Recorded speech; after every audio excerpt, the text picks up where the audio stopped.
আসসালামু আলাইকুম ওরহমতুল্লাহি ওবরাকাতু। ইসলামী আইনে ডিজিটাল তালাক, শরিয়া আইনের বিবেচনায় আসলে ডিজিটাল তালাক বলতে কী বোঝায়? দেখুন, বর্তমান প্রযুক্তির যুগ, আধুনিক এই যুগ। আমরা যোগাযোগ মাধ্যমের কোনো শেষ নেই, অ্যাপসেরও কোনো শেষ নেই। তো এই প্রযুক্তি আর এআইয়ের এই যুগে এসে আমাদের প্রযুক্তির শেষ নেই, ডিজিটাল পদ্ধতি, পন্থা, এখতিয়ারের শেষ নেই আমাদের। তো যত প্রযুক্তি এবং যোগাযোগ যত মাধ্যম আমরা ব্যবহার করি, এই সবগুলি হলো ডিজিটাল। এখন এই ডিজিটাল প্রযুক্তি দিয়ে ডিজিটাল ডিভোর্স বা তালাকের যে একটি বিষয় রয়েছে, আমরা যারা বিশেষ করে প্রবাসে থাকে তারা স্ত্রীদের সাথে যোগাযোগের সবচেয়ে বড় মাধ্যম হলো তারা মোবাইলের মাধ্যমে, সেটা হোয়াটসঅ্যাপ হোক, ইমো হোক, মেসেঞ্জার হোক।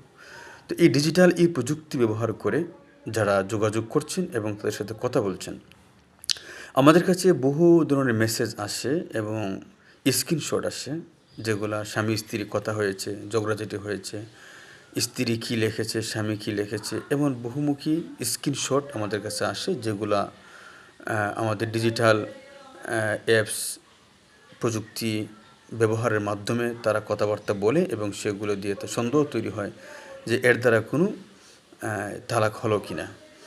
তো এই যে ডিজিটাল প্রযুক্তি ব্যবহার করে আমরা আমাদের স্ত্রীদের সাথে কথাবার্তা বলছি, তো এই কথার ক্ষেত্রে কখনো কখনো এমন কিছু কথা হয়ে যাচ্ছে যে এই কথাগুলোর দ্বারা কখনো ডিভোর্সের সম্ভাবনার জায়গা তৈরি হচ্ছে। তো আসুন আমরা এখন এই ডিজিটাল প্রযুক্তি ব্যবহার করে আমরা এখন সেটা চাই সে এক তালাকে রাজি দিক, অথবা বাইন তালাক প্রদান করুক, অথবা কোনো কেনায়া তালাক প্রদান করুক, যেই তালাকই হোক না কেন, যদি সেটা সে ডিজিটাল প্রযুক্তি ব্যবহার করে সে তার স্ত্রীকে সে ডিভোর্স দেয়, তাহলে শরিয়া আইনে এটা ডিজিটাল তালাক হিসেবে গণ্য হবে, অর্থাৎ সেটা তালাকই হবে, এতে কোনো সন্দেহ নেই। অনেকে মনে করে আমি তো মোবাইলে বলেছি, ভয়েসে বলেছি, মেসেজে বলেছি, এর দ্বারা কি তালাক হবে?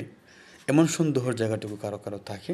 দেখুন, এগুলো নিয়ে আর সন্দেহের কোনো সুযোগ নেই। তো আমরা ডিজিটাল যে প্রযুক্তি ব্যবহার করি না কেন, সেখানে কিন্তু ডিভোর্স সেটা হয়ে যাচ্ছে। এই জন্য আমাদের প্রবাসীরা এবং যারা কোনো শহরে থাকেন, দেশে থেকেই কিন্তু প্রযুক্তি ব্যবহার করে যাই কিছু করছেন, সেগুলো কিন্তু থেকে যাচ্ছে। তো এই জন্য আমরা যে প্রযুক্তি ব্যবহার করি, যদি স্পষ্ট তালাক ব্যবহার হয়ে যায়, সেটা স্পষ্ট তালাক হয়ে যাবে। আর যদি কেনায়া শব্দ ব্যবহার করেন, তাহলে কেনায়া তালাক হবে, সেটা বাইন তালাক হিসেবে গণ্য হবে। তো কেনায়ার ক্ষেত্রে যদি সবচেয়ে বড় প্রাধান্যতা হলো যে নিয়ত।